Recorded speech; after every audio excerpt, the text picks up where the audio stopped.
আমি অনেক ভয়াবহ অবস্থায় আছি। প্রথম যুদ্ধে গেছিলাম আমি। ৩ দিন ১ দিন ৩ দিন ছিলাম। আমার লগের কমান্ডার আসসালামু আলাইকুম বন্ধুরা, আশা করি আপনারা সকলেই ভালো আছেন। তো আজকে যে বিষয়টা নিয়ে আপনাদের মাঝে হাজির হই সেটি হচ্ছে আমাদের বাংলাদেশ থেকে অনেকেই মানব পাচার করে থাকেন। তো বিশেষ করে ইউক্রেন রাশিয়া যে যুদ্ধ হচ্ছে সেখানে অনেকেই বিক্রি করে দেওয়া হচ্ছে বাংলাদেশ থেকে। তারা সেখানে বাধ্য হয়ে এই ভয়াবহ যুদ্ধের মধ্যে তারা লিপ্ত হয়েছে এবং সেখানে আছে। তারা খুবই দুর্বিষহ জীবনযাপন করছে।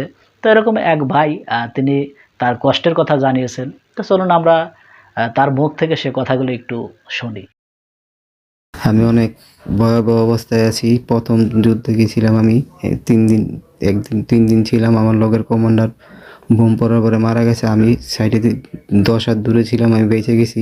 আমার ২ পায়ে ব্যথা পেয়েছি। আমার পাও ২ টা ভাঙ্গা অবস্থা, কিন্তু তারা চিকিৎসাও করেনি। তারা ৩ দিন পরে আমাদের আবার নিয়ে গেছে যুদ্ধে। তারা ওদিকে আমাকে ১০ দিন ১৩-১২ দিন যুদ্ধ করাইছে।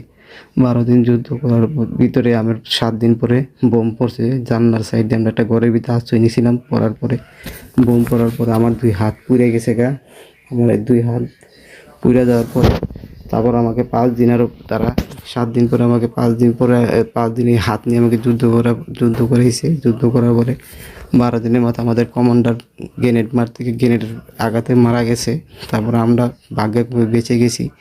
১২ দিন ১৩ দিনের পরের দিনে আমরা চলে আসছি। আমাদেরকে নিয়ে আসছে আসার পরে আমাদেরকে চিকিৎসা করেছে। আমাকে ২ বার ড্রেসিং করে দিনের ভিতরে আর অ্যান্টিবায়োটিক সুই দেয়। আমাদেরকে বাঁচান, আল্লাহর হস্তে আপনাদের বাংলাদেশ সরকারের কাছে আবেদন রইল, আমাদেরকে বাঁচান। আমরা ৮ জন মানুষ আসছি। ৮ জনকে ভাগ করে দিয়ে বিভিন্ন ক্যাম্প লগে গ্রুপের সাথে ৩ জন করে পাঠায়। আমাদেরকে আল্লাহর হস্তে আপনারা বাঁচান। আমরা এখানে তো যুদ্ধ করতে আসি না। আমাদেরকে আর্মি ক্যান্টাইমে চাকরি দেবে বলে আমাদেরকে নিয়ে আসতে, আমাদেরকে মারধর করে এবার আমাদেরকে যুদ্ধ পাঠাইছে। তখন আমাদেরকে আবার যুদ্ধ পাঠাবে মনে হয়। আমার ভালো হয়ে গেছে। দেখছি তারা বলতেছে আবার যুদ্ধে যাবে। অনেক অবস্থা খারাপ। কোন দিক থেকে রাশিয়ার বোম পড়তেছে, কোন থেকে ইউক্রেনের বোম পড়তেছে, আমরা কিছুই জানি না। আমরা ভাষাও বুঝি না। আমাদেরকে বাঁচান। তো বন্ধুরা, আমরা স্ক্রিনে সে কথাগুলো শুনলাম। তা আমার মনে হয় যে এ ব্যাপারে বাংলাদেশ সরকারের অবশ্যই যে কোনো একটা পদক্ষেপ নেওয়া উচিত।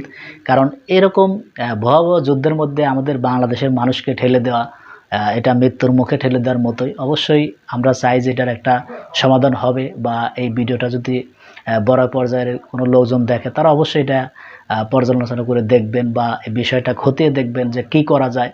তো এই বিষয় নিয়ে আপনাদের যদি কোনো মতামত থাকে অবশ্যই কমেন্ট বক্সে জানিয়ে যাবেন। তো বন্ধুরা, ভালো থাকবেন, সুস্থ থাকবেন। দেখা হবে পরবর্তী কোনো ভিডিও নিয়ে। সে পর্যন্ত ভালো থাকুন। আল্লাহ হাফেজ।